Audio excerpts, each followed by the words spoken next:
فقد قال الله تبارك وتعالى في القرآن المجيد والفرقان الحميد: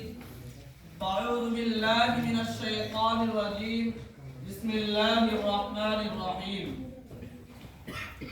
میرے معزز منعقد اساتذہ کرام اور مسند حکمیت پر جلوہ فروز حکم حضرات، السلام علیکم ورحمۃ اللہ وبرکاتہ۔ میں آپ حضرات کے سامنے اس جلیل القدر، عظیم المرتبت، رفیع الشان ہستی کے تذکرے کی سعادت حاصل کر رہا ہوں، جن کی حیات و زندگی کا ایک ایک لمحہ سورج کی طرح صاف و شفاف تھا، جن کی اگر ایک طرف جوانی کی زندگی عفت و پاکبازی، عدل و انصاف سے لبریز تھی، تو دوسری طرف ان کے ایام طفولیت، بچپن کی زندگی بھی پھولوں کی طرح بیدار، حسین و دلکش تھی، جو یتیم بن کر دنیا میں تشریف لائے لیکن سارے یتیموں کے امام بن گئے، جن کی ولادت سے قبل ہی باپ کا سایہ سر سے اٹھا دیا گیا تھا، اور جب گھٹنوں چلے تو ماں کی ممتا اور اس کی میٹھی میٹھی آواز سے بھی محروم کر دیے گئے تھے، جنہوں نے ایسے سنسان ماحول میں چلنے کا سلیقہ سیکھا تھا جو انتہائی بھیانک پرخطر خوفناک تھا۔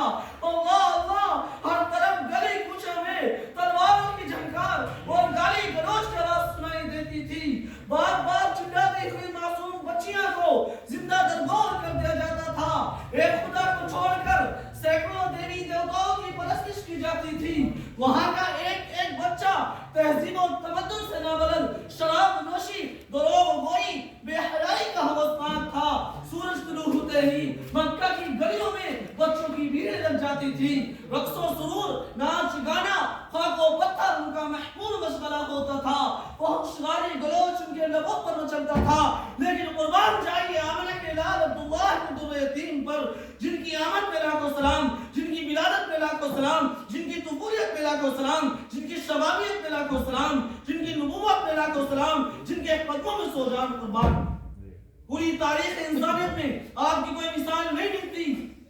قدرت نے آپ کے سامنے کسی کو پیدا نہیں کیا، بلکہ آپ کے پیدا ہونے کے بعد وہ سانچہ ہی توڑ دیا گیا تھا تاکہ کسی کو ثانویت کا شبہ نہ ہو سکے۔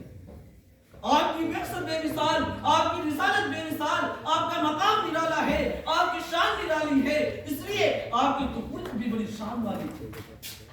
حضرت انس رضی اللہ عنہ فرماتے ہیں آپ علیہ السلام نے کبھی کسی کو گالی نہیں دی، آپ علیہ السلام نے کبھی کسی کے ساتھ دغا بازی نہیں کی، آپ علیہ السلام نے کبھی کسی کے ساتھ فحش کلامی نہیں کی، آپ علیہ السلام نے کبھی کسی کے ساتھ بدعہدی نہیں کی، آپ علیہ السلام کبھی کسی گانا بجانے کی مجلس میں نہیں شریک ہوئے،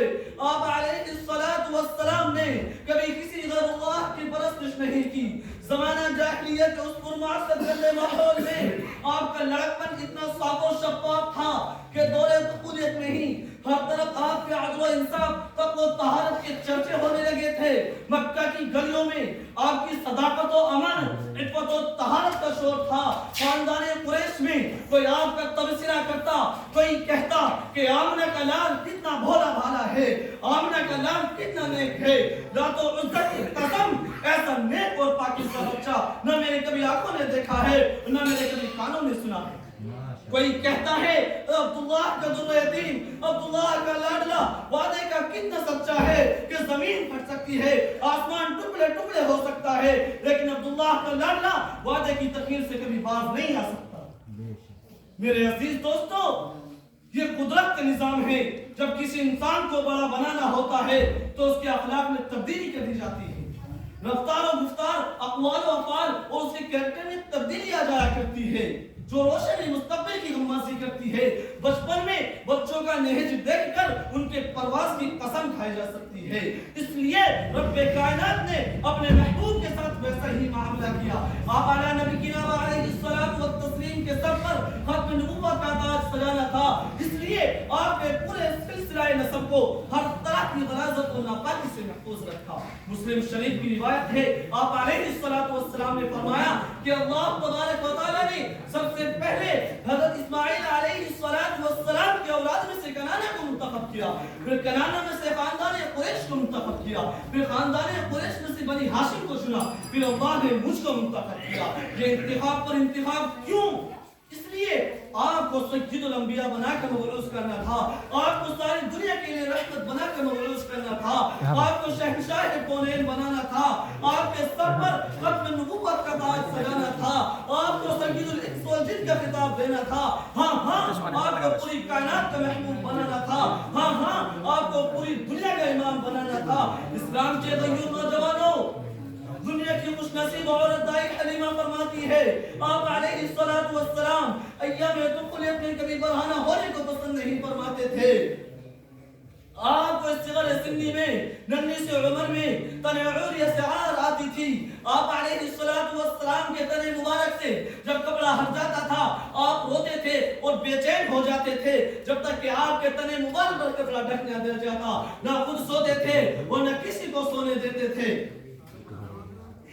آپ کو اس صغر سنی میں، ننھی سی عمر میں تن عوریہ سے عار آتی تھی، اور کیوں نہ عار آئے جن سے ملائکہ بھی شرم کرتے ہو، جن پر ہر لمحہ رحمت کے فرشتے پروانہ وار گردش کرتے ہو، جن کے مقدر میں پوری کائنات کو توحید کا درس دینا تھا، جن کے مقدر میں پوری کائنات کو شرم و حیا کا درس دینا تھا۔ حلیمہ کو کیا معلوم یہ بچہ صداقت و امانت کا لباس پہنانے کے لیے آیا ہے، حلیمہ کو کیا معلوم یہ بچہ پوری کائنات کو توحید کا لباس پہنانے کے لیے آیا ہے، اسے کیا معلوم یہ عبداللہ کا در یتیم تمام حکمرانوں کا امام بننے آیا ہے۔ حضرت حلیمہ رضی اللہ عنہ فرماتی ہے آپ علیہ السلام،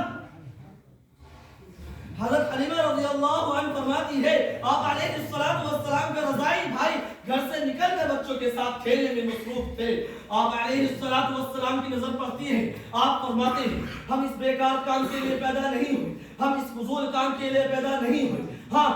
بڑوں کی نظر بڑی ہی چیز پر ہوا کرتی ہے، اس لیے شافع کون و مکہ کی نظر بچپن ہی سے مقصد کائنات کی طرف تھی۔ اللہ تبارک و تعالی سے دعا گو ہوں کہ اللہ تبارک و تعالی ہم سب کو آپ علیہ السلام کی زندگی کے مطابق زندگی بسر کرنے کی توفیق عطا فرمائے۔ وما علینا الا البلاغ۔